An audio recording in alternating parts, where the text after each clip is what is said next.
Bonjour et bienvenue dans cette nouvelle vidéo pour l'épidémiologie et la modélisation mathématique de la chaux de pisse.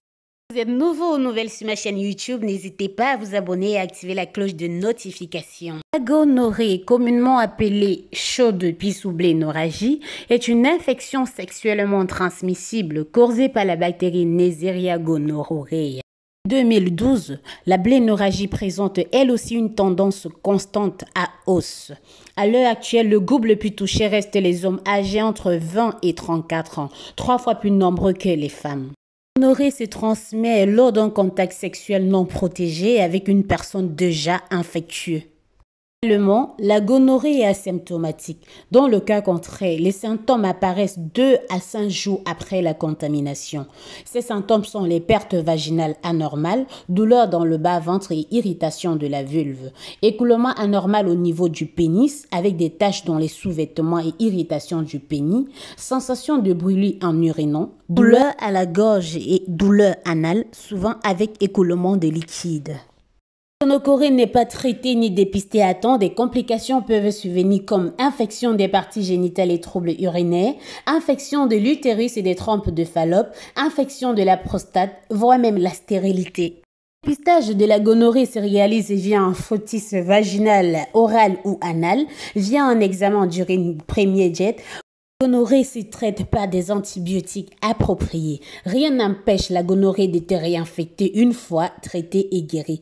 Pense donc à faire traiter ton ou ta partenaire et à te protéger lors des rapports sexuels.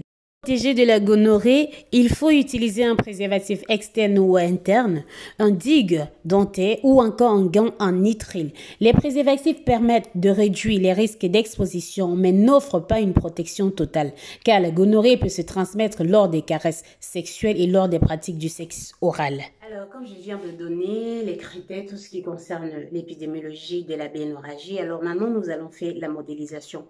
Pour cela, nous allons faire nos hypothèses. L'hypothèse selon laquelle nous sommes dans une population où le nombre d'individus est égal à n. M individus, ça veut dire, ça peut être des individus qui ont la blénorragie ou pas. Donc, vraiment, c'est déjà ça ce que j'ai comme hypothèse. Maintenant aussi, on suppose également qu'il y a un recrutement constant de la population. Ça peut être des naissances, ça peut être des gens qui viennent des autres villes pour être dans la ville ou dans le pays où on étudie l'évolution de la blénorragie. Alors, selon laquelle j'ai dit N, c'est la population totale des individus. Donc, dans la population, on a dit on a des personnes qui peuvent être infectées, des personnes qui sont susceptibles de contacter la maladie. Donc, j'ai un S plus I. Alors, comment est-ce qu'on fait le modèle compartimental? Comme j'allais faire dans le cas du VIH, ici, on a les personnes susceptibles de contacter la maladie et on a les personnes infectieuses. Infectieux, ça veut dire ceux qui développent déjà les symptômes de comme la chaux de pisse, c'est quoi, tout ce qu'on a cité, les symptômes de la blénorragie. Alors, qu'est-ce qui se passe? Lorsqu'une personne qui est infectée entre en contact avec une personne susceptible, bien sûr par les rapports sexuels comme on l'a précisé, cette personne-là devient un infectieux. Alors, comment est-ce qu'il devient infectieux? Lorsque tu entres en contact avec une personne qui a la chaux de pisse, tu ne peux pas prendre directement la maladie. Je veux dire, il y a une probabilité selon laquelle tu peux prendre cette maladie. Et on appelle cette probabilité bêta. Alors, une personne infectée va transmettre à une personne susceptible, ça veut dire qu'on a un bêta I divisé par N. Pourquoi divisé par N? Parce que même si une personne infectée entre en contact avec des susceptibles, il ne peut pas infecter toutes les susceptibles, raison pour laquelle on ne divise pas la population totale. Alors, maintenant, lorsque les personnes infectées utilisent le traitement des antibiotiques qu'on a cités, ils deviennent encore susceptibles. Je mets gamma. Susceptible juste parce qu'on pouvait préciser qu'ils deviennent guéris, mais on a dit, lorsqu'on guérit de la blénorragie, on peut encore contacter la maladie. Donc, lorsque vous passez du passage du traitement, si vous ne prenez pas des précautions, de la prévention et tout ce qu'on a dit de cette IST, vous pouvez encore devenir une personne susceptible. Donc, vous pouvez encore contacter la maladie.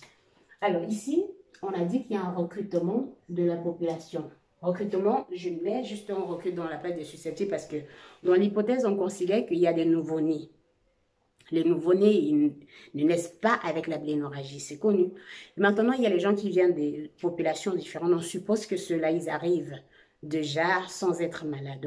On peut faire dans des cas où on suppose que les personnes arrivent étant malades et on aura un recrutement ici. Alors, il y a aussi la mortalité naturelle. Ça veut dire, même si vous avez la bilionorragie, vous pouvez mourir d'une façon naturelle ou d'une autre maladie. Mais ici, il n'y a pas de mortalité additionnelle due à la bilionorragie. Pourquoi? Parce qu'on ne meurt pas de ça. Dans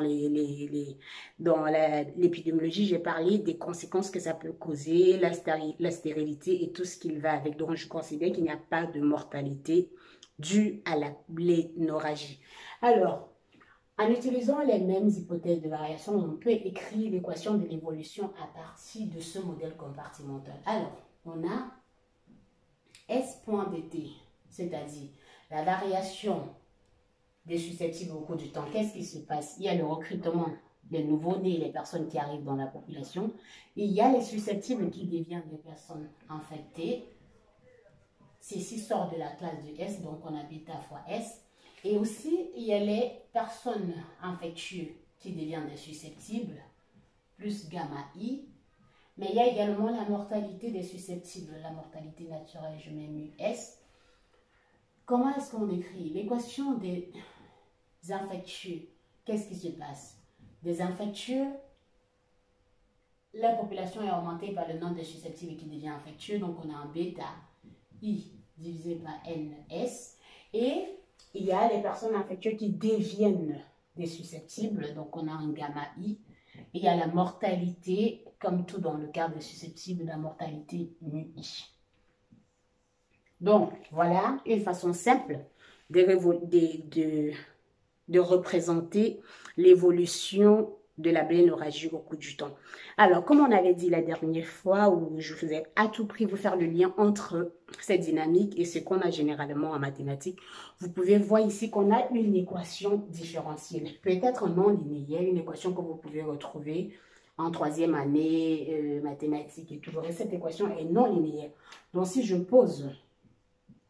posons en Y égale à un S et un I, alors on peut mettre en transposé tout ce qu'on veut, ça veut dire Y en colonne, c'est-à-dire SI.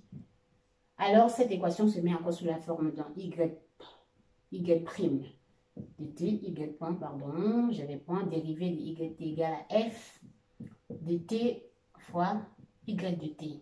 Donc, voilà, ça, c'est une équation différentielle. Donc, ça, c'est là juste pour faire le lien sur le fait que les équations différentielles qu'on fait, on peut les utiliser dans la pratique, par exemple, pour expliquer la dynamique d'une maladie, d'une maladie, la bilionorragie qu'on vient de donner.